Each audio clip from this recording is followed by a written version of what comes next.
Have you ever had a subconscious feeling that you're kind of living your life on autopilot in a way that slowly becomes more and more conscious? And then after that, it becomes more and more this irresistible urge to look into it and to change and to figure out where that feeling is coming from. I've definitely had that experience, and I want to frame this as a "who are you?" question. How did you get here? And to answer that, I'm gonna I'm gonna turn it back on myself. And so one thing I realized is that when I was born, and I'm speaking in broad strokes, obviously there's a lot of different elements to this, but in broad strokes, when I was born, I was kind of given an identity and a perception of the world from my parents and my family. And that's kind of the starting point. And I think there's a tendency to automatically accept that starting point and then perpetuate it as you get older. And you don't really think about what you're doing. You're not conscious of the fact that you're perpetuating certain things. Some good, some very good, but some are either bad or just stagnant. In other words, they just kind of hold you in a place, in a way of looking at things. And the realization can be sudden, it can be gradual, it can be a combination of gradual and sudden. For me, it was very subconscious for a long time. I didn't even realize I was perpetuating certain things that really had nothing to do with who I was as a young man after I left my family and struck out on my own in life. I was still perpetuating these ideas that had really little to do with who I was. And I realized that actually they don't have to have anything to do with who I am, because there isn't a set point. There isn't one thing you are. You can be anything you want to be. You can be whoever you choose to be. And once you see through that, once you consciously see the subconscious things that have been going on in your life for a long time, the things that you've set on autopilot, it's transformative. It's not even exciting. It's like a calm knowing, I guess is a good way to put it. And these things don't just come from your parents and your family, although those are the starting points because that's who you're around most. It comes from your friends, your significant others, your ex-significant others. And we look back at the past and we use these to identify who we are. Am I a winner or am I a loser? Am I insecure? Am I attractive? You're all those things and you're none of those things. You can be whatever, you can accept anyone's opinion of you. You can accept someone else's attempt to identify who you are, or you can identify who you are. And you can do that with a positive or a negative. You can reinforce negative self-image, self-talk, even if you think it's a joking manner. I've seen that a ton, where people say self-deprecating things all the time. They say, "Oh, I'm just joking, I don't really believe that." But you can tell they do. On some level they do, and they keep reinforcing this idea they have in their head. And so when I ask the question, who are you? It's actually an unknowable answer, to the extent that you think there's an objective who are you and an answer, this is me set in stone. Who are you can be whatever you answer. I'm incredibly wealthy. I'm lucky. Good things happen to me all the time. This isn't new age fluff that I'm talking about in terms of just say it and kind of go on with your day. I'm trying to get at a core idea. that if you're looking for a specific identity, I have to find myself. You can find yourself by defining who you are at any moment. And you can use others to define yourself. You can use failures to define yourself. You can use successes to define yourself. It really doesn't matter. What I'm getting at is it's your choice. Just as I talked about in the first video, there isn't one way.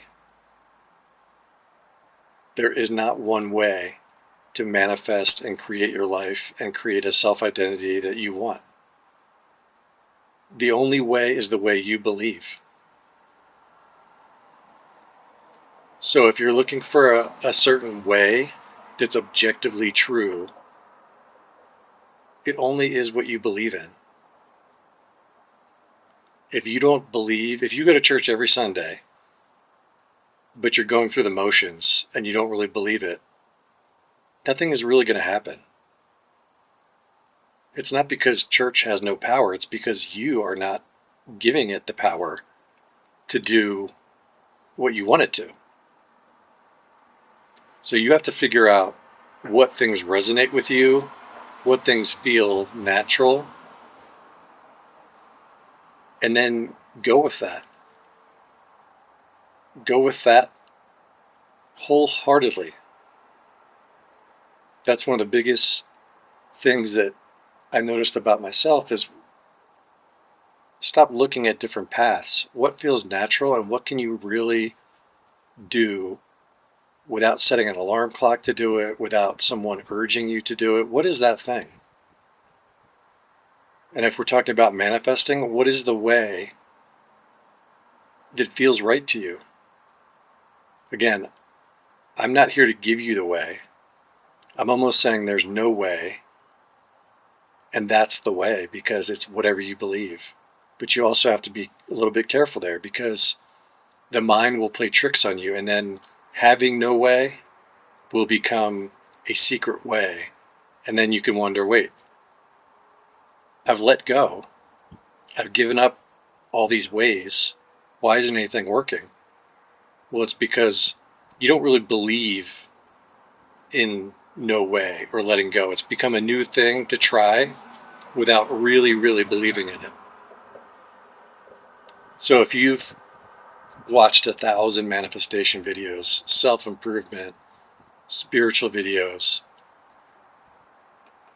and you get excited for a time and then you lose it. You lose the motivation, you lose the desire. That's not a bad thing, but what it's telling you is that it's not about the objective outside thing. It's always about you. It's always about you. When you see that, at first that sounds like, wow, it's a lot of pressure. But when you really see it, when you really realize what that means, it's so freeing. It takes all the pressure off. Because there is no one way. There is no, I have to get up and do this because my guru told me to, or Reed told me to on YouTube. That's not what it's about. And a lot of that is the core starting point for this YouTube channel for me, for even wanting to share this. This is not natural for me in terms of my perception of myself. Getting in front of a camera, making a YouTube video, sharing personal things is not something that before I would naturally be like, yeah, I want to get up and do that today. But now it feels natural because of all these things I'm talking about, because it just does. I'm not trying to impress you. I'm not trying to game the algorithm, get 1 million views on the first day, go viral. It just feels like I'm expressing something that has to be expressed from the heart. And that's it. And that's also why I want to show what I'm doing on a daily basis. These videos won't always be me talking about the kind of philosophy of how I view manifestation and creation and spirituality and just living everyday life. But I want a lot, if not the majority of the videos, to be about what I'm doing on a daily basis in terms of manifestation, because I don't see that a lot. I see a lot of people talking about manifestation like I'm doing now, or self-creation, or identity shifts, or the quantum element, like what you see creates your reality. I see a lot of people talking about it, but I don't see any real time, like, this is what I'm doing today. And then showing that to their viewers every day, and then viewers sharing what they did. So today, for example, I made my introductory video yesterday, and today this kind of just came about. I wanted to make the video, and so I'm making the video.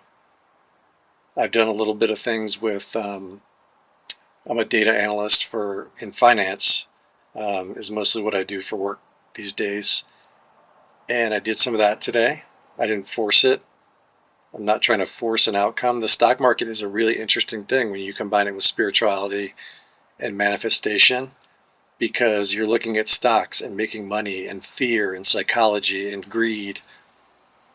And the market will reflect to you exactly what your strengths and weaknesses are at any given time. And it'll take advantage of it too. It's almost like a therapist. And so I worked on it a little bit today, worked on the stock market data that I needed to analyze for Monday's open. And that's another thing that'd be really interesting, is how does my trading change as my, I don't want to say skill, but my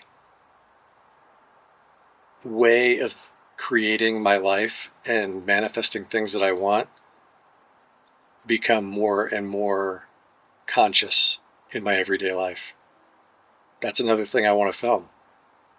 I'm not going to give you pictures of my account and all that, because that's not really the point. The point is, are the things that I'm consciously creating, the person I want to be every day, are those things coming with effort? Are they feeling natural? Are the things that I know are already there because I've conceived of them actually showing up for me on a daily basis? So just to wrap things up a little bit,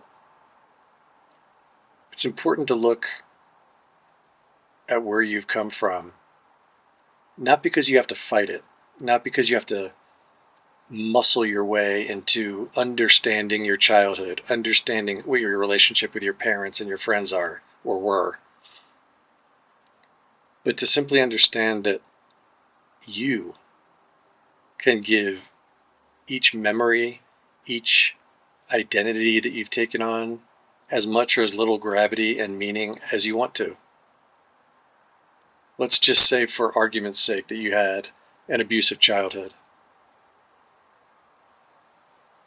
That doesn't need to define you.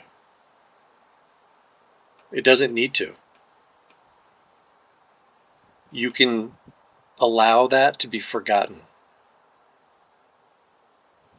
The only way that that can affect you now is if you give it a reality in the present that it doesn't objectively have, because it's over.